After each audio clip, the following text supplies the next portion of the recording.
Oneway Tray. What's happening with you? I'm just cooling it. Just cooling it. What you was on today? Well, shit. I pulled a turnaround trip, so when I got here, we had to work on this show. I'm in the independent series. Okay. Yeah, it's gonna be streaming on Amazon Prime and Tubi. Yeah, for sure. Okay, so where you gotta go back to? Cause you said you just in town for right now. Yeah, I'm going back to Texas. Yeah. You like it out there? Yeah. Like it a whole lot way better than here. Let's get into this real quick. Of course, you were supposed to be dropping a tape today. Yeah. And it got pushed back because of technical difficulties with the platform you were dropping on. So, what kind of happened with that? So, when I uploaded the body of work or whatnot, they had complications, probably like as far as like the title or anything like that. The part is like the font type shit. Oh, so really? It's like certain special characters and stuff you can't put into the title and stuff. So I had to go back and redo that. And then they had my shit dropping from June 17th to June 20th, 2000, and we in 2023. So now how long we gotta wait for it? I don't know. Well, I heard it, so yeah, I just gotta get back to that laptop. So it was supposed to drop today, and it's 4 songs. Well, it's an EP actually. Yeah. It's 4 songs. Let's talk about the whole meaning of the tape. What's the name of the tape? The tape is called Remember. Okay, and where did that name come from? Okay, so what I'm doing is, as far as like the EPs, I'm dropping, I say probably like 3 EPs in the span of 2 months. So it'll be like, I'll drop an EP, 2 months, it'll be another one, and then 2 months it'll be another one. But each one I'm gonna have 4 on it. But once all the EPs are dropped, it's gonna spell out a sentence. And it's gonna, the first tape, and once you read it through to the last tape, it's gonna tell you exactly what I mean by remember. What? Yeah. That's dope. What made you come up with that concept? Because that's nice. Because shit, I was just like, man, I put that body of work together and I was like, this is just like a little sample. And I, based off the title Remember, you know what I'm saying, came the sentence, I just cut the sentence right there and put it right there, you know. So then I said, you know what, I'm going to drop another 4. And then I'm going to drop another 4 and I'm going to spell out the whole sentence. Right, but I like that idea for the fact, most people's attention span is short anyway, and I feel like with EPs, more people are prone to listen to them. I mean, people gonna listen to the tape regardless, but I feel like it's more anticipation, because when you sent me just 4 songs talking about this the tape, I was like, damn. Yeah. Like, where the rest? Yeah. So, what's your favorite song off the tape? Because I love Soul Bleed, which that's gonna be number 1 on the tape. Is it gonna be the same order that you sent it to me? It's Soul Bleed is actually the last song of the tape. That makes sense though. So okay, let's talk about that song, because it's really, when the people hear it, I don't know if this is gonna drop before the tape. I mean, yeah, before the EP, but let's talk about Soul Bleed, because that's one of the, that is that deep song. Like, where was your head when you was making it, or do you write? Yeah, I write. Okay, yeah, I can tell. What were you thinking about when you wrote that song? When it came to Soul Bleed, I was actually, where was I at? I was in Texas. I just got to Texas. I probably been there like 6 months. I lost my granny in October.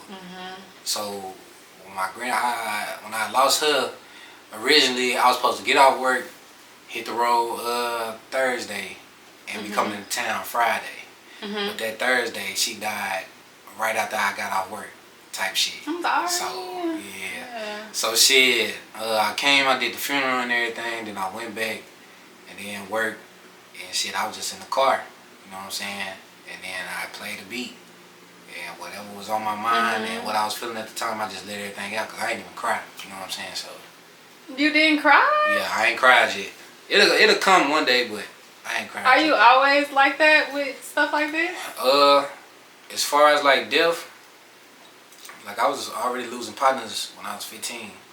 So gradually, as it keep happening, and the way that the streets is, like you get accustomed to it. It's like, all right, damn, you know.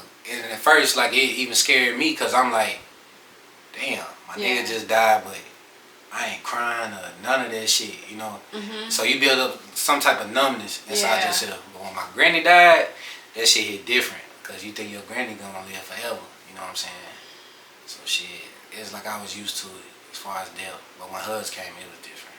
So do you think that we really get accustomed to it, or, well, I'll just speak on you. Do you really get accustomed to it, or is it something that you really do be needing to talk about? Because it's like, I know it's not brushed to the side, but is it something, especially as a man, being able to express your feelings and yourself, is it something that you really are numb to, or do you feel like as a man you really can't express yourself and talk about those feelings of how you truly feel?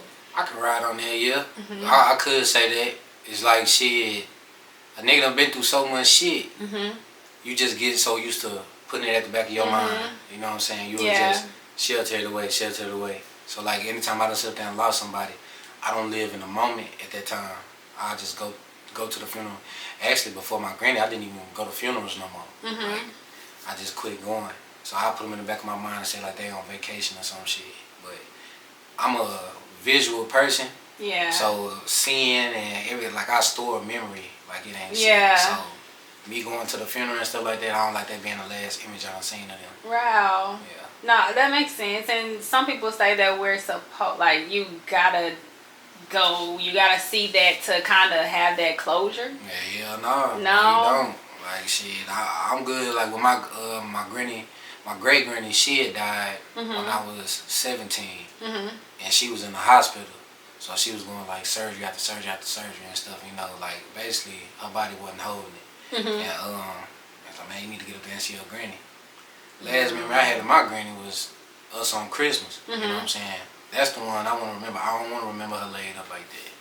And then fast forward now to the granny that I recently lost, the one that raised me. When she died, it wasn't meant for me to see her either, because I FaceTime my mom. I'm like, hey, I need to see her, because she died in hospice. She was at home and she was getting taken care of at home. So she took the phone over there to her, flipped it, and I looked. I still got the screenshot of shit, you know what I'm saying, to my day, to this day. Because if I did screenshot it, it may seem weird to motherfuckers, but if I did screenshot it and save it, I wouldn't believe it.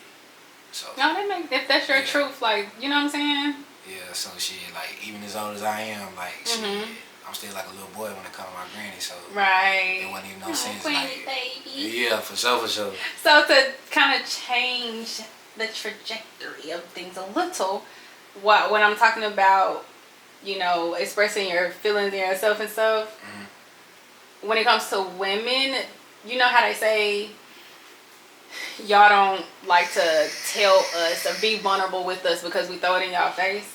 Is that a real thing, or have you really experienced that? Hell yeah. Like, it'll be doing while everything good and stuff in a relationship. Oh, you can talk to me, you can tell me this, woo woo woo. And so you fucking with this girl tough. Yeah. You know what I'm saying? That bitch, I done took off my gloves, you know what I'm saying? Like, I'm real deal in this shit now. So it's like, I ain't got nobody to run to. The motherfucker I'm dealing with should be the one that I can run to. But if you ever see me shed a tear or anything like that, and you flip that shit on me, you'll never get that same version. But that makes sense. It's just like, okay, say you trusted somebody with some confidential information, and they just tell anybody. You know what I'm saying? And you like, no, that was sacred. Like, you weren't supposed to let that out. Right. So when a woman do that, it's basically like, you don't burn me. So shit, I can't talk to you no more. Right. Yeah. But not all women. I know, because I'm not that type, but I know that it is people like that. With Father's Day being tomorrow, you have a baby. You got one child still, don't you? Hell yeah, one. Look, had to make sure, because niggas be having secret kids and stuff. Yeah, I ain't no smuggler. I want to talk about this real quick. So, because you were married at one point, and your baby, she comes from, how old is she now? She like 7? She 8. She turned 8 on the 1st of June. Yep. So she a Gemini like me. Yep. So she a mess, ain't she? Bruh. I already know. But she full of energy though. I already know. That's how I am. So, when you all had her, were y'all already married? Yeah. So, okay. So, with this situation, do you feel like it is different when you get married and be in a two-parent household first? Or do you think it's not really, you know how they like get married first and have kids, and so what was the difference of that experience of actually being in the household with the mom, the baby, and then what's the difference of co-parenting? Well, the difference between that is like, first off, you go to sleep with your baby, wake up with your baby. Every day. If you're hungry, you can, you know what I'm saying, y'all together, you can feed her at any time, take her at any time. Everything, you know. But as far as like co-parenting, it's different with the co-parenting because one, you and that person not together no more. So they moving on with their life and you moving on with your life. And sometimes this shit conflict in between because it's like, hey, I need you to get her, woo woo, and it's like, I got this going, woo woo. So it's a whole bunch of tugging and pulling, right? A bunch of arguments, all that shit. Oh my god, do you want to have more kids? Yeah. I did. What do you mean you did? I did, but I mean, shit. All right, as far as me, when I had my, you know what I'm saying, when me and her mama made her, I put it in my mind. I said, okay, I'm 19. Shit. As soon as I had her, you know what I'm saying? So when she here, about 1-2 years, I'm going to have another one. You know what I'm saying? But cutoff age is at 25. Because 40, I'm out the fuck side, okay? Like, what that mean? Oh, okay. Daddy finna go fucking kick it. Shit, I done did my bid, you know what I'm saying? 40, that's, you know. I'm 40, you 20, you know what I'm saying? Shit. Now I just gotta help you with the little shit, little gas in your car. You know what I'm saying? That I need help with my bills and stuff. Cash up you if I want to. I can send her the money and she can go on, live life. Right. Daddy finna go and jump on this plane, cross here, you know. So shit. Would you ever, do you want to ever get married again? Do you think it's worth it? Or what's the difference? Especially, you know, most people already be shacking and doing the whole full family thing before the marriage. So it's like, I know it comes with certain things that you can only get when you marry, but it's like, is it worth it? Yeah, this is my aspect of the shit, cause shit be different. You know what I'm saying? You never fully truly know a person. Like, motherfucker think you gonna know somebody in 90 days. No. Motherfucker think they gonna know somebody in 6 months. No. A year. Fuck no. They're like, it ain't happening. You will never truly know that person. And then when you come into a marriage, the main words is for better or worse. So no matter how ugly this shit get, it ain't over. I want a divorce, but you better go lay your ass in the other guest room, or I go in the guest room or the couch, one of the two. But it ain't no splitting. Yeah. So I will get married again, but the thing is, like, when I do make that commitment and I put this ring on your finger, you come in with the good, bad, and the ugly. Yeah. Not for no image shit, not for no shit, I need to go and lose this weight so we can fit in this dress or anything like that, or just a moment, period. In that case, we can just throw another fucking prom. No, for real. Just invite everybody. For real. But like, if you really in a union type shit, it ain't no way up out of it. So right. I just gradually take my time and shit, whatever happen. That makes sense. So, well, it was so nice talking to you. This was such a great conversation. And I'm super excited about whenever the EP actually drops to the people, because they need to hear it. I'm going to work on a date. As soon as I get back off the road, I'm going to grab my laptop and get that shit together, because I really want that shit to drop. For real. What is the first memory you can remember of one of your partners kind of crossing you out or backdooring you? Not even talking about with a woman, but just on some, your first time you can remember, like, damn, I gotta watch niggas. Like, even if it was something that happened in the 8th grade, or, well, I want to talk about something that, your earliest memory, and then something that may have happened in the past 2-3 years, where it's just like, damn, like, niggas really.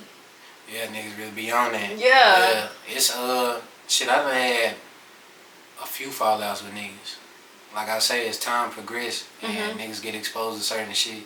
And motherfuckers gotta realize too, it be the type of shit that people feed into their spirit.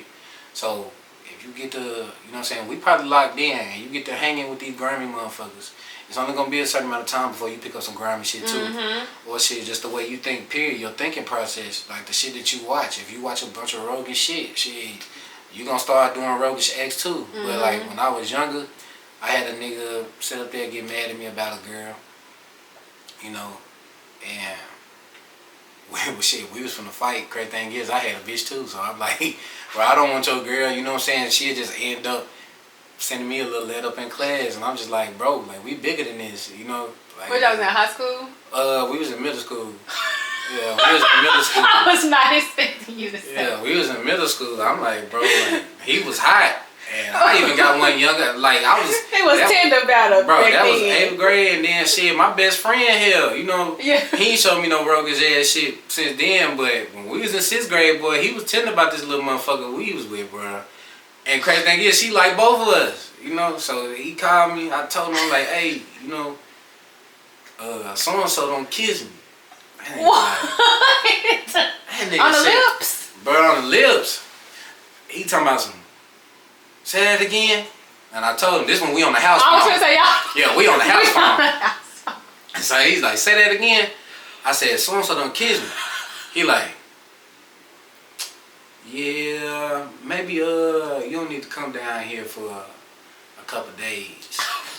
And he was like, no, make that a couple weeks. Maybe even years. Nuh-uh. I swear to God. Matter of fact. What, did she really kissed you? Like, hell yeah. So that girl turned me down 6th grade. She was hotter than Little Caesar. Shit. He's a man, look. That boy sat there and said, matter of fact, just don't come back down here no more. I was like, alright, bet. Hung up the phone.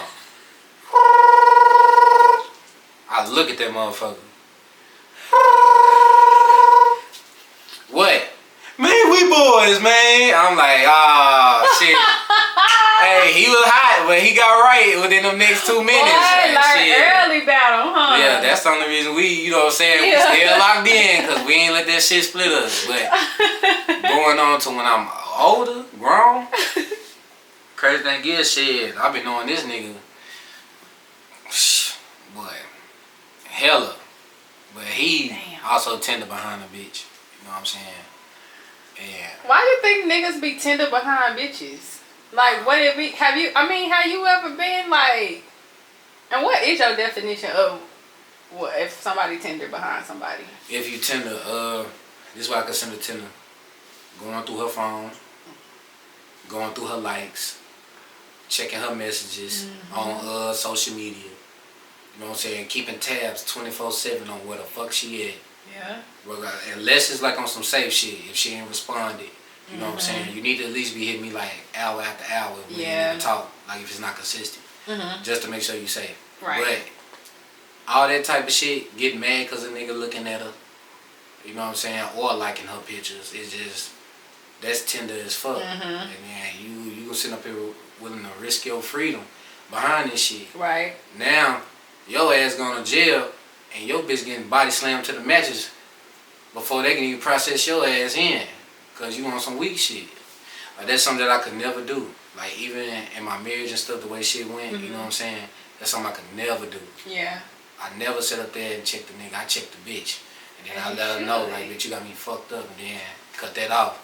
I cry in the car. But shit, it's done. I ain't gonna let her see it, you know? Right. But shit, you just gotta let that shit be. So do you feel like, cause you say like one of the things like going through her like, so do you think that like when you talking to somebody in a relationship, liking pictures is cheating? I was just watching something earlier and it was a discussion like, is liking pictures cheating? No. Cause they were saying it's just like, what's the context of the picture though? I don't care. I truly don't give a fuck. Because at the end of the day, while y'all worry about the pictures you see her liking, you need to worry about the nigga who ain't in the mix, period. That's the nigga you need to be worried about. Because the nigga that ain't in the mix, period, I done been a nigga that ain't in the mix. Yeah, I'm talking about I don't like nothing, I don't comment on nothing, I don't say nothing. Shit. Y'all thinking too hard and then at the end of the day, we grown. So regardless, she gonna do what the fuck she wanna do if she wanna do it. And he gonna do what the fuck he wanna do if he wanna do it. So there ain't no need to keep no tabs or no leash. Like I tell the motherfucker, as long as it's time on that clock, it could be my last 5 minutes living. You could cross me in that last 5 minutes. So why even stress, period? That's true. Nothing but shit, hey, stay true to you and sucker free. That's the only way to be, Jack.